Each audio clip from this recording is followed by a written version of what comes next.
आपको याद होगा हमने कहा था x बराबर a पर fx का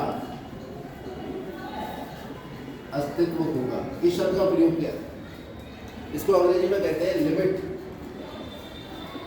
ऑफ फलन fx exist if at x equal to, ये इसकी कब होगा, जब limit h tends to 0 f a minus h, क्योंकि x बराबर a पर निकाला तो a माइनस है, लिमिट चलेगी h टेंड्स टू 0। इसे कहते हैं LHS। क्या कहते हैं? LHS, बाएं पक्ष की सीमा। क्या कहते हैं हिंदी में? बाएं पक्ष की, इंग्लिश में कहते हैं लेफ्ट हैंड लिमिट। ठीक है, तो ज़्यादातर इसको लेफ्ट हैंड लिमिट करके हम लोग याद रखते हैं।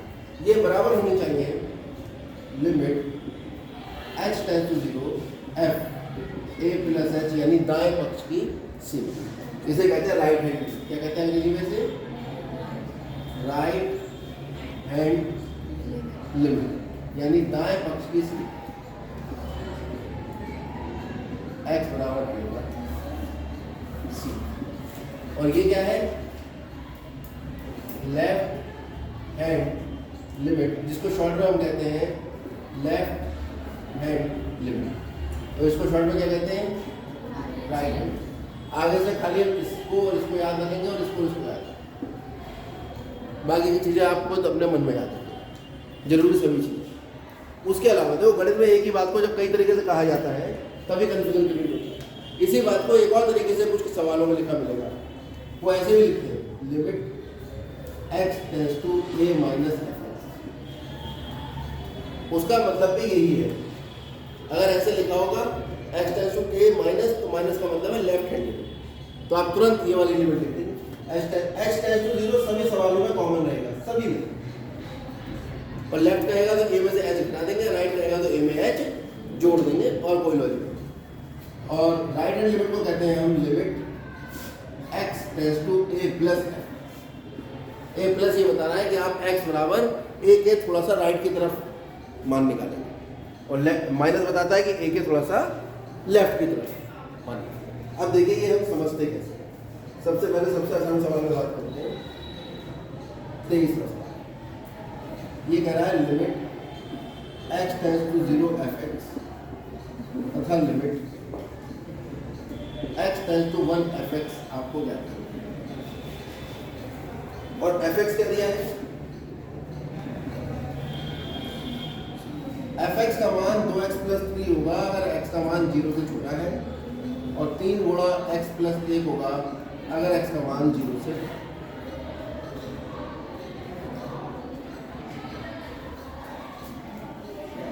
यानी यहाँ पे फंक्शन का मान, जो फंक्शन के डोमेन यानी x का मान है, उसके साथ में बदल रहा है। जैसे कोई एरोप्लेन आप उड़ा दीजिए ऊपर, तो नीचे हवा का दबाव कुछ और है, ऊपर कुछ और है, उससे ऊपर कुछ और है, वहाँ पे तो हर सेकंड में फलन का मान बदलेगा। ऐसे समझिए आप, अगर विज्ञान के साइंस के हिसाब से, मैथ के हिसाब से x के मान में परिवर्तन के साथ फलन के मान में परिवर्तन होना, वो इस बात को दर्शाता है इस तरह के सवाल। तो ये ब्रैकेट का मतलब यह है कि x का मान जैसे जैसे बदल रहा है, कि अगर मैं इसको नंबर लाइन पे दिखाने की कोशिश करूं तो ये है 0, 0 को मिलाकर सीधे हाथ की तरफ अगर जाओगे तो फलन का मान होगा fx बराबर 2x प्लस 3, और 0 को हटाकर लेफ्ट की तरफ जाओगे, उल्टा कर दो, लेस देन है ना, ये लेस देन मतलब इधर, लेस देन मतलब छोटा, बराबर 2x प्लस 3, और ग्रेटर देन मतलब 0 से बड़ा। 0 से बड़ा है तो fx का मान आपका हो जाएगा 3 गुणा x प्लस, ये इंक्लूडेड है। जब कोई मान इंक्लूड होता है तो डार्क बनाते हैं, और एक्सक्लूड होता है तो विषय निशान। x का मान 0 से बड़ा है तो फलन का मान ये होगा, और x का मान 0 से छोटा है तो फलन का मान ये होगा। इसको इस तरह से सोचो। ठीक, अब आ जाते हैं यहाँ क्या पूछा है हमसे, limit x tends to 0 fx। जब limit x tends to 0 fx का है तो इसका मतलब ये हुआ limit x tends to 0 fx हमें मिला, तो वो तो सीधे x का मान रख के आ जाएगा, और x का मान 0 रखोगे तो कितना आ जाएगा fg, और x का मान अगर 0 के बराबर है तो फलन का मान कितना है, x का मान ही तो बराबर लगना है कि x का मान 0 छोटा है या बराबर है। x का मान 0 के बराबर है तो फलन का मान कितना है 2x प्लस 3। ठीक, अरे बात समझ आ रही है नहीं?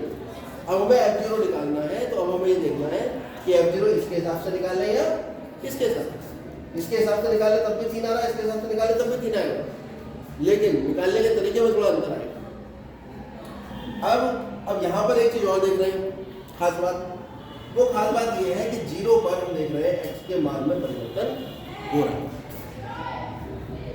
x बराबर 0 पे मान ये है, लेकिन 0 छोटा होने पर ये है और 0 से बड़ा होने पर ये है। कहाँ पे परिवर्तन आ रहा है x के मान में? 0 पर।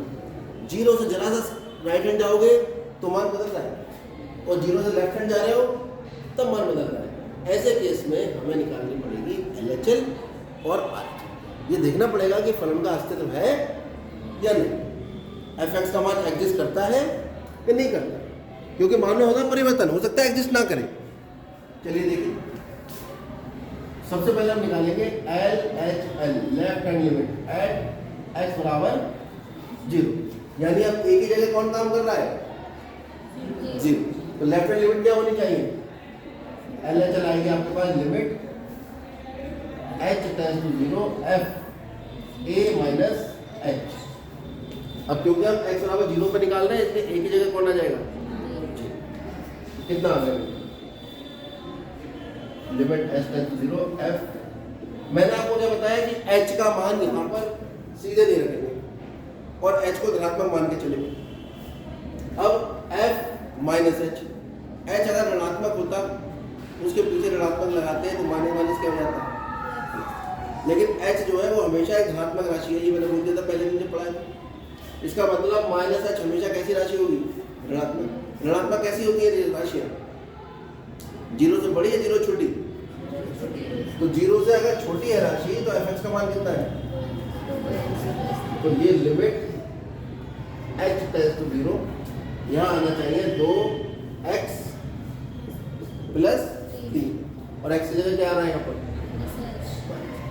तो यहाँ पर आप बता दो क्यों आया ये, क्योंकि fx का मान जो है वो 2x प्लस 3 होगा when जब x का मान 0 से छोटा।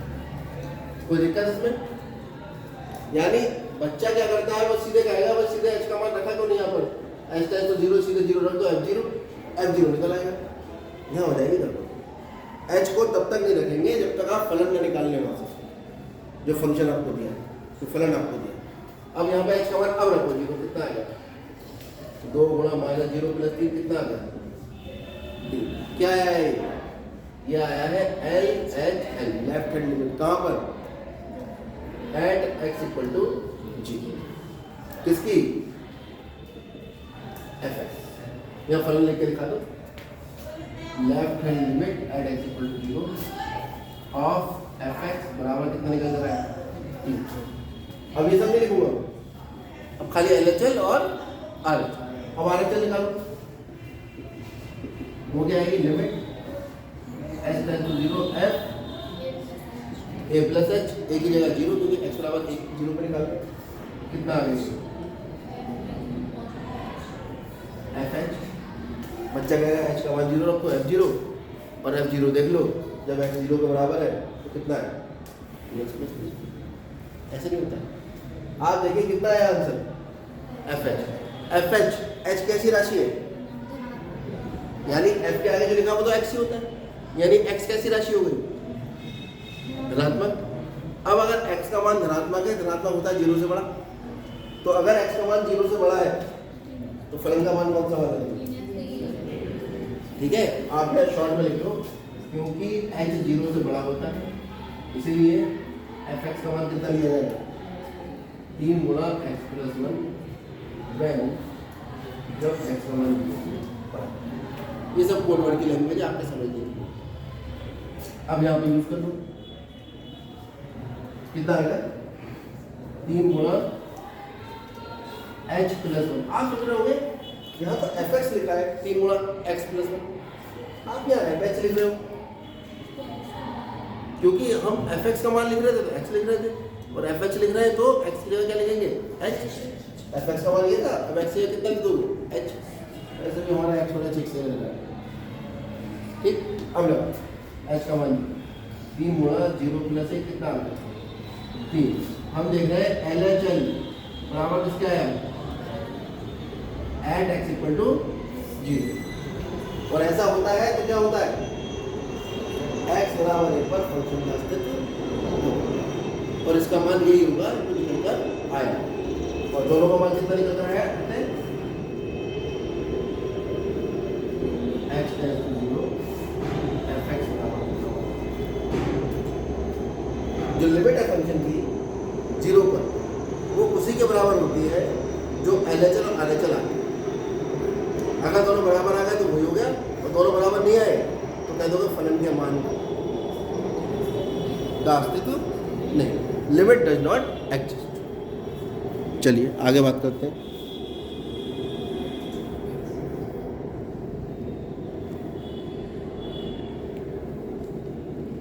अभी तो x बराबर 1 पर रह गया है,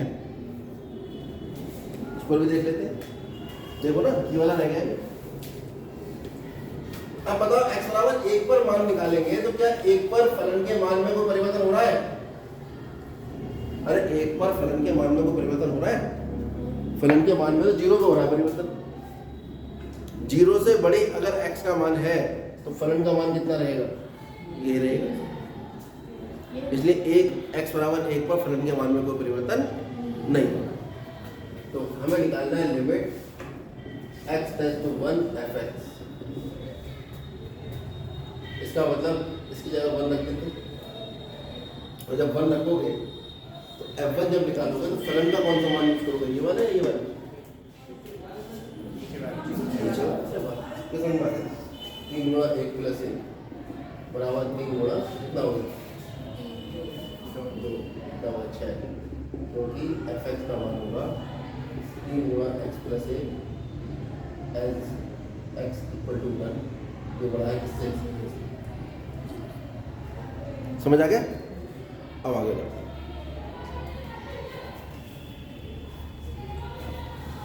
कि 5 नंबर में आते सवाल सीधे बड़े।